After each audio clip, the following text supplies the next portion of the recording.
पिताजी जल्दी चलिए, वरना मैं आज स्कूल में देरी से पहुंचूंगा। मेरी टीचर बहुत गुस्सा करती है। हाँ हाँ बेटा, अभी चलते हैं, बस 2 मिनट रुको। तभी रमेश की पत्नी कमरे से बाहर आती है और रमेश से कहती है, सुनिए जी, आज शाम को आप ऑफिस से जरा जल्दी घर आ जाइएगा। याद है ना, आज आपको मुझे शॉपिंग कराने के लिए लेकर जाना है। अरे भाग्यवान, इस महीने हाथ जरा तंग है। मेरी मानो तो शॉपिंग का विचार कुछ दिनों के लिए अपने दिमाग से निकाल ही दो। मैं तुम्हें अगले महीने पक्का शॉपिंग कराने ले जाऊंगा।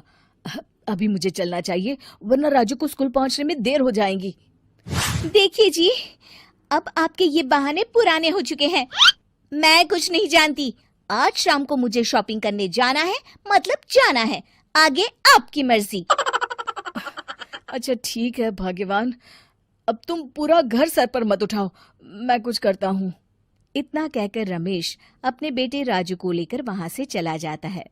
घर से निकलने के लिए रमेश जैसे ही अपनी मोटरसाइकिल शुरू करता है, तभी उसकी माँ उसे आवाज देकर कहती है, अरे रमेश, आज शाम को मुझे कुछ पैसे दे देना। याद है ना, मैंने तुझसे कहा था कि मुझे मंदिर में चढ़ावा चढ़ाना है। अरे माँ, मेरी तनख्वाह आने में अभी 10 दिन बचे हैं।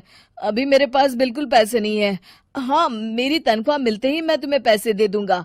रमेश की माँ चिढ़कर कहती हैं, अरे तेरा दिमाग तो खराब नहीं हो गया? मैंने तेरे भरोसे मंदिर के पुजारी जी से वादा कर दिया है और तू कह रहा है कि पैसे नहीं है। अब मैं पुजारी जी को क्या जवाब दूंगी? तुझे तो मेरी इज्जत की भी कुछ परवाह नहीं है। अच्छा ठीक है माँ, अब तुम गुस्सा मत करो, मैं शाम तक कुछ इंतजाम करता हूँ। इतना कहकर रमेश वहां से चला जाता है। फिर दोपहर को जब रमेश अपने दफ्तर में बैठा होता है, तब उसे अपनी पत्नी और माँ की बातें याद आती हैं। रमेश अपने दफ्तर के एक साथी मोहन से कुछ रुपए उधार मांगता है। अरे भाई मोहन, मेरा एक छोटा सा काम कर दो, मुझे कुछ रुपयों की सख्त जरूरत है। मुझे कुछ दिनों के लिए क्या तुम रुपए उधार दे सकते हो?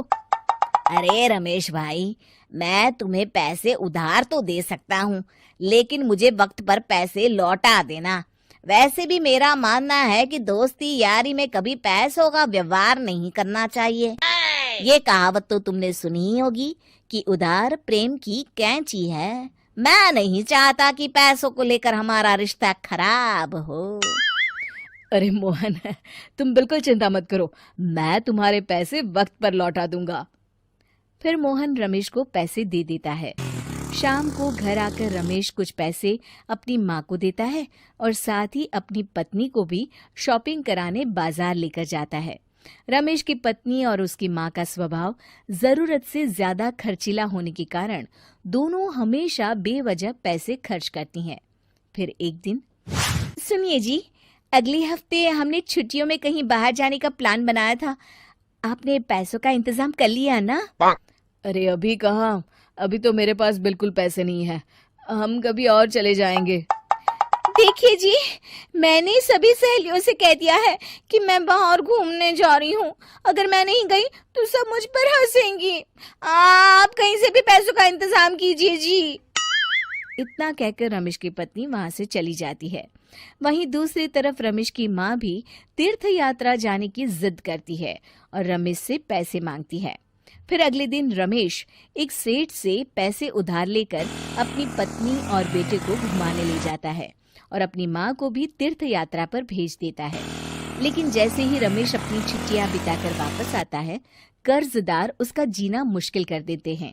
इतना ज्यादा कर्ज एक साथ अपने ऊपर देख रमेश काफी परेशान रहने लगता है। फिर एक दिन राजू की स्कूल की फीस वक्त पर न भर पाने के कारण रमेश को स्कूल में बुलाया जाता है। स्कूल के प्रिंसिपल साहब रमेश को सख्त हिदायत देते हैं कि अगर वक्त पर स्कूल की फीस नहीं भरी गई तो उनके बेटे का नाम स्कूल से काट दिया जाएगा। अपने बेटे की स्कूल की फीस भरने के लिए रमेश अपने दोस्त गिरधारी से कुछ पैसे उधार ले लेता है और स्कूल की फीस भर देता है। रमेश की माँ और उसकी पत्नी खर्चे और घर की जिम्मेदारी संभालते संभालते धीरे धीरे रमेश पूरी तरह कर्ज में डूब जाता है और तभी एक दिन दफ्तर में काम करते समय रमेश की तबीयत अचानक बिगड़ जाती है और वो बेहोश होकर गिर पड़ता है। उसे जल्दी से पास के एक अस्पताल में भर्ती कराया जाता है। रमेश के घर वालों को ये बात पता चल जाती है तो वे सभी अस्पताल पहुंचते हैं। अस्पताल के डॉक्टर साहब उन्हें बताते हैं, देखिए, देर रात तक जागने और जरूरत से ज्यादा काम करने की वजह से इन्हें चक्कर आ गया था। बेहतर यही होगा कि इन्हें कुछ दिनों के लिए पूरी तरह आराम करने दिया जाए। रमेश की हालत देखकर उसके बेटे राजू को बहुत गुस्सा आता है और वो अपनी दादी और माँ से कहता है, माँ, दादी, मैं इतना छोटा हूँ, फिर भी मैं इतना समझता हूँ कि पिताजी दिन रात दफ्तर में काम करके पैसे कमाते हैं। पिताजी अकेला पूरा घर संभालते हैं और आप दोनों अपने फिजूल के खर्चों के लिए उन पर दबाव डालते रहते हैं। आज पिताजी की हालत के जिम्मेदार तो आप दोनों हैं। राजू की समझदारी भरी बातें सुनकर रमेश की माँ और पत्नी को अपनी गलती का एहसास होता है और दोनों की आंखों में आंसू आ जाते हैं। फिर कुछ दिनों के बाद रमेश की तबीयत एकदम अच्छी हो जाती है और वो पहले की तरह अपने काम पर जाने लगता है। रमेश की माँ और पत्नी अब उसे किसी प्रकार की कोई तकलीफ नहीं देते और ना ही उससे किसी चीज की मांग करते हैं। फिर देखते ही देखते रमेश अपने कर्ज के सारे पैसे चुका देता है। उसकी जिंदगी पहले की तरह अच्छी हो जाती है और वो अपने परिवार के साथ खुशी खुशी रहने लगता है। शिक्षा, हमारे रिश्ते एक तराजू की तरह होते हैं जिसकी दोनों ओर जिम्मेदारी और समझदारी का वजन बराबर होना चाहिए।